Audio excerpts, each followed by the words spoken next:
First and foremost, I want to give all praise, honor, and glory to Yahweh, Ba'ashem, Yahushua, Ba'ashem, Rakakudash. Yahweh is to this world ignorantly calls God. Yahushua is to this world ignorantly calls Jesus.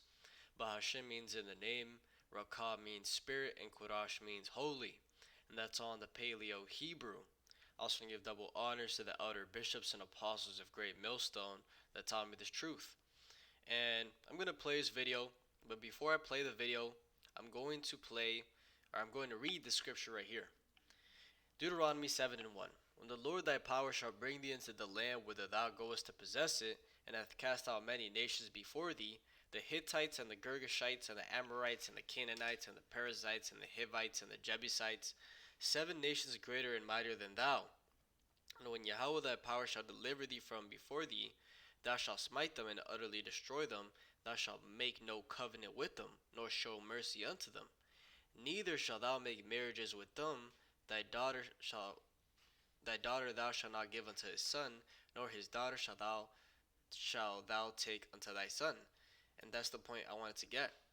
Is it says that Israelite women were not supposed to marry, men of the other nations.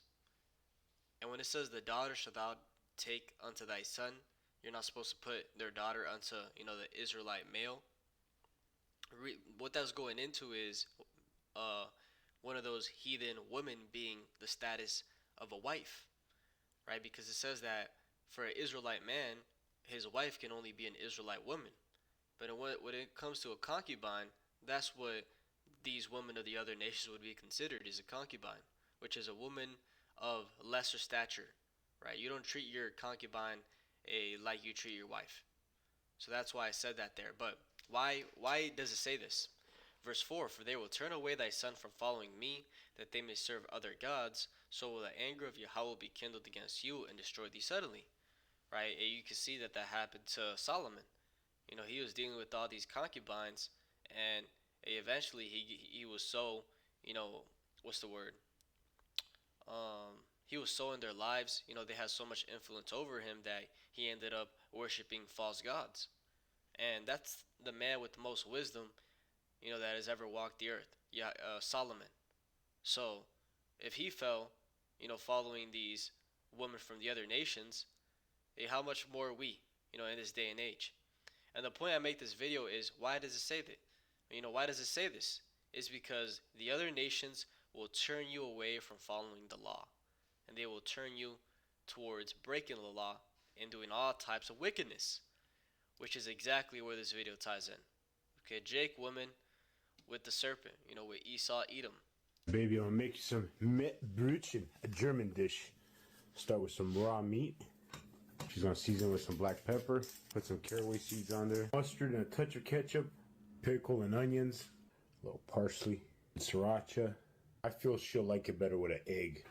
Alright, you gotta try my version of a German dish called Mettbrötchen. Can you say Mettbrötchen? Mettbrötchen. Alright, Deja, try this raw meat dish. See what you think. I'm doing this for your fans, by the way.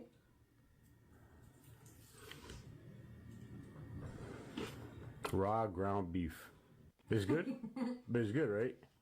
It's good.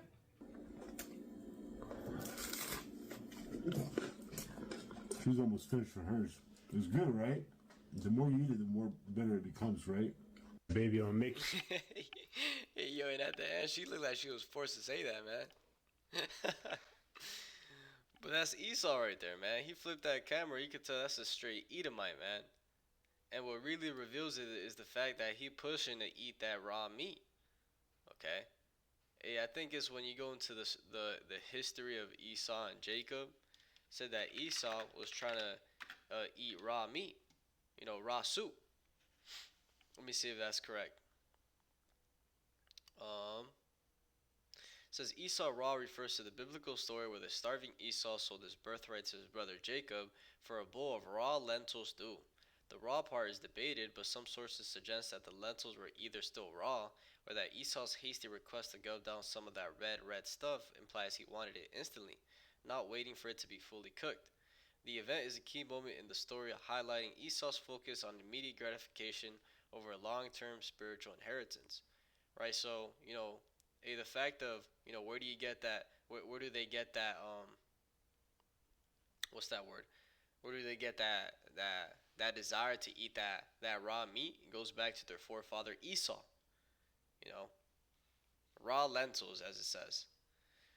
So, and it goes into that immediate gratification. Here it is. He could have cooked the meat, which is gonna bring out that fat, that flavor, but he wants to eat it raw because it says in Hebrews chapter 12 and verse 16, lest there be any fornicator or profane person as Esau, who for one morsel of meat sold his birthright. Right? So Esau is a profane person. Okay, that whole lineage, they are fornicators. Let's go into those words. Fornicator, pornos. A man who prostitutes his body to another's lust for hire. A male prostitute. A man who indulges in unlawful sexual intercourse. A fornicator. Which, when you go into what this is going into, it's ultimately breaking the law. A fornicator, right? Being immoral. And that's what Esau does. Okay, he's an immoral person. Let's go into that word profane. Profane, unhallowed, common, public place of men ungodly. Right? So Esau is the wicked. Right? Let's get that scripture since a lot of people believe that we be making up, these verses. Malachi chapter 1 and verse 4, whereas Edom saith, we are impoverished, but we will return and build the desolate places. Thus saith the Lord of hosts. They shall build, but I will throw down, and they shall call them the border of wickedness, and the people against whom the Lord hath indignation forever. Okay, so they are the border of wickedness. They are the wicked. And this is not just against Esau, because it says the people against whom the Lord hath indignation forever, which indignation means righteous anger. So that's why it says that these Edomites, they're lest there be any fornicator or profane person as Esau, who for one morsel of meat sold his birthright. Right? So we can see their influence in the world right now. As it says, as the king is, so are the people. Right? Because that influence. And the world today has been given into the hand of the wicked. And they are influencing the world to do wicked. Right? This is a small example, but imagine how much they're doing it, at the top. Cannibalism. And the scripture that says that we're not supposed to do this is Deuteronomy chapter 12 and verse 23. Only be sure that thou eat not the blood, for the blood is the life, and thou mayest not eat the life with the flesh. Thou shalt not eat it, thou shalt pour it upon the earth as water. Right, so you're not supposed to drink the blood, eat the blood. Okay, it's supposed to be poured out or cooked out. It's supposed to be gone. Wickedness. Let's read this in Jeremiah chapter 10 and verse 1. It says, hear ye the word which Yahweh speaketh unto you, O house of Israel. Thus saith Yahweh, learn not the way of the heathen, and be not dismayed at the signs of heaven, for the heathen are dismayed at them. Right, so we're not supposed to learn the ways of the other nations. Right, we're not supposed to be like the so-called Chinese or the Japanese or the so-called white man or the so-called Indian man. We're not supposed to be that way because they have their false gods and their false ways of living. Right, the way they live is contrary to the commandments. So we're not supposed to learn anything they teach us. And that's a prime example why. Let's go into why you shouldn't eat raw beef. Raw meat may contain harmful bacteria including Salmonella, Listeria, Campylobacter, and E. coli that can cause food poisoning. These bacteria are destroyed when meat is correctly cooked. Wow. What a shocker. And that's why, the scriptures say these things, is because the blood of the animal is what contain those viruses, those diseases. So, the scriptures are there for a reason, and it's to uplift us as a nation, to make your life better, not destroy you. In every single aspect, no matter how small the law is, it's to make your life better.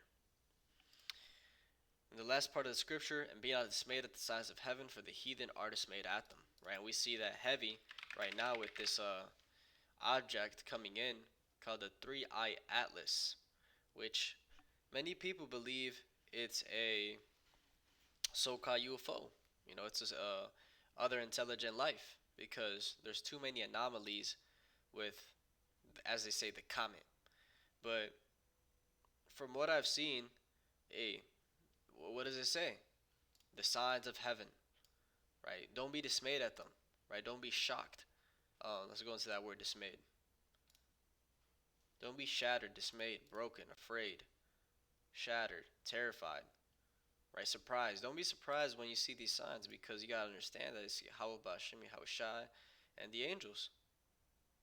So, yeah, this is something that is, you know, gonna happen soon. October 30th, I believe, is when they say it's supposed to reach its closest point, and they'll be able to get, good pictures off that. And hey, the Lord's gonna show His glory. That's all I'm gonna say. But with that, I want to give all praise, honor, and glory to Yahweh, Ba'ashem, Yahweh Shai, Ba'ashem, Rokah Kodash, and double honors to the elder bishops and apostles of Great Millstone that taught me this truth. Shalom to your elect. Shalom.